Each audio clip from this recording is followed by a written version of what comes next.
नमस्कार। वंदे मातरम।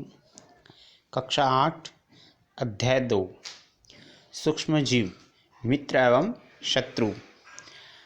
आपने अपने स्थानों पर पौधों एवं जंतुओं सहित अनेक सजीव देखे हैं, परंतु कुछ जीव ऐसे भी हैं जिन्हें हम यंत्र के बिना केवल आँखों से नहीं देख सकते। इन्हें सूक्ष्म जीव कहते हैं। सूक्ष्म जीव, जैसा कि नाम से ही विदित है, बहुत ही छोटा जीव जो आँखों से दिखाई नहीं दे। उदाहरण के लिए, वर्षा ऋतु में नम ब्रेड या रोटी सड़ने लगती है। इसकी सतह सफ़ेद काले धब्बों से ढक जाती है। इन धब्बों को आवर्धक लेंस की सहायता से देख सकते हैं। बगीचे अथवा मैदान में एक बीकर में थोड़ी सी गीली मिट्टी लेकर उसमें जल डालते हैं। मिट्टी के कण बैठ जाने के पश्चात जल की एक बूंद स्लाइड पर लेकर सूक्ष्मदर्शी यंत्र की सहायता से हम देखते हैं। हमें क्या दिखता है? हमें पानी या मिट्टी में अनेक छोटे छोटे सूक्ष्म जीव दिखाई देते हैं। इसी प्रकार एक अन्य क्रियाकलाप करते हैं। एक तालाब अथवा पोखर से जल की कुछ बूंदें लेकर कांच की स्लाइड पर रखकर सूक्ष्मदर्शी यंत्र की सहायता से देखते हैं। हम क्या देखते हैं? सूक्ष्म जीव हमें गति करता हुआ दिखाई देता है। सूक्ष्म जीव इतने छोटे होते हैं कि उन्हें बिना यंत्र की सहायता से नहीं देखा जा सकता है। इनमें से कुछ, जैसे कि ब्रेड पर उगने वाले कवक को आवर्धक लेंस की सहायता से देखा जा सकता है, जबकि बिना सूक्ष्मदर्शी यंत्र की सहायता से दिखाई नहीं देते हैं। यही कारण है कि इन्हें सूक्ष्म जीव कहते हैं। सूक्ष्म जीवों को 4 मुख्य भागों में बांटा गया है। यह वर्ग है जीवाणु, कवक, प्रोटोजोआ तथा शैवाल।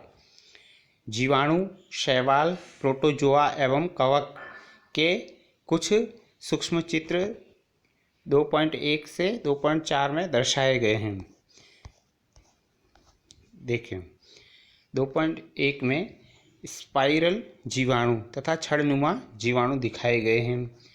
चित्र 2.2 में शैवाल दिखाए गए हैं। उनमें क्लाइमाइडोमोनास स्पाइरोगाइरा, ये 2 चित्र बताए हैं। चित्र 2.3 में अमीबा और पैरामीशियम बताए हैं। अमीबा अपनी आकृति बदलता रहता है।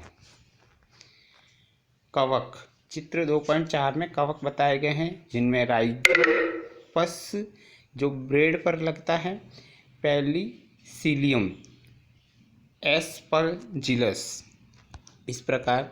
और अंत में चित्र 2.5 में विषाणु का चित्र दिखाया गया है। विषाणु भी सूक्ष्म होते हैं, परंतु वे अन्य सूक्ष्म जीवों से भिन्न हैं।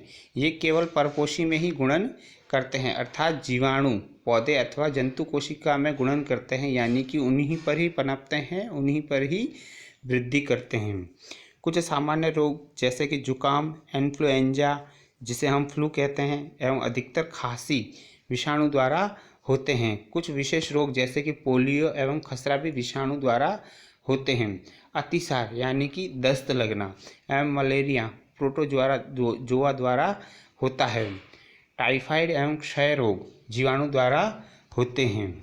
इन सब के बारे में हमें पिछली कक्षाओं में कक्षा 6 व 7 में अध्ययन कर चुके हैं। अगला प्रश्न है, सूक्ष्मजीव कहाँ रहते हैं? क्योंकि सूक्ष्मजीव एक कोशिक हो सकते हैं, जैसे कि जीवाणु, शैवाल, प्रोटोजोआ, तथा बहुकोशिक भी हो सकते हैं, शैवाल एवं कवक। तो यह बर्फीली शीत में से उष्ण स्रोतों तक हर प्रकार की परिस्थिति में जीवित रहते हैं। यह मरुस्थल एवं दलदल में भी पाए जाते हैं। यह मनुष्य सहित सभी जंतुओं के शरीर में भी पाए जाते हैं। कुछ सूक्ष्म जीव दूसरे सजीवों पर आश्रित होते हैं, जबकि कुछ अन्य स्वतंत्र रूप से पाए जाते हैं। अमीबा जैसा सूक्ष्म जीव अकेले रह सकता है एवं कवक एवं जीवाणु समूह में रहते हैं।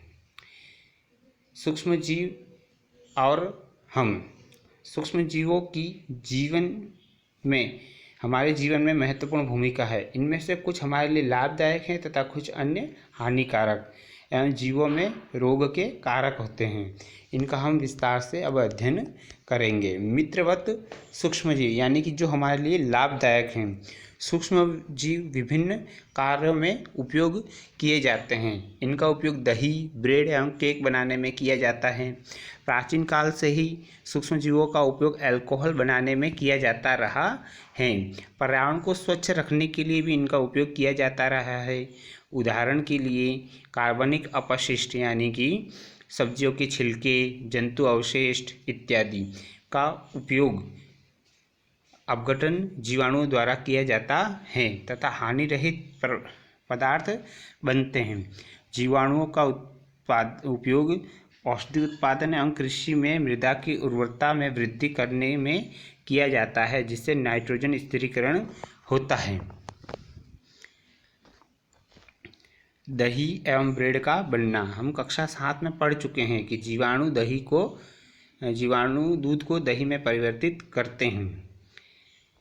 दही में अनेक सूक्ष्मजीव पाए जाते हैं, जिनमें लैक्टोबैसिलस नामक जीवाणु प्रमुख है, जो दूध को दही में परिवर्तित कर देता है। वह दूध में जनन कर उसे दही में परिवर्तित कर देते हैं।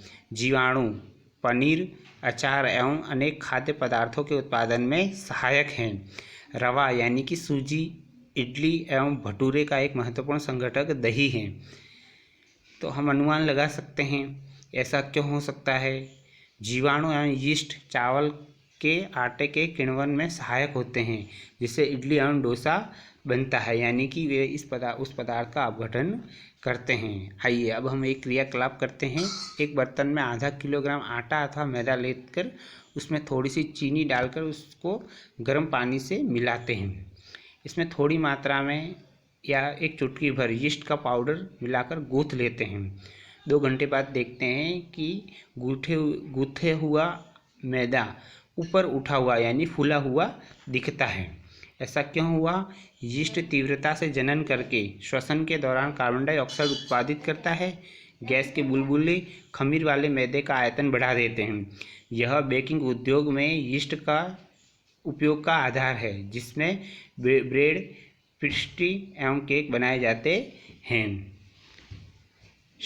इस अध्याय का शेष भाग हम अगले वीडियो में समझेंगे। धन्यवाद।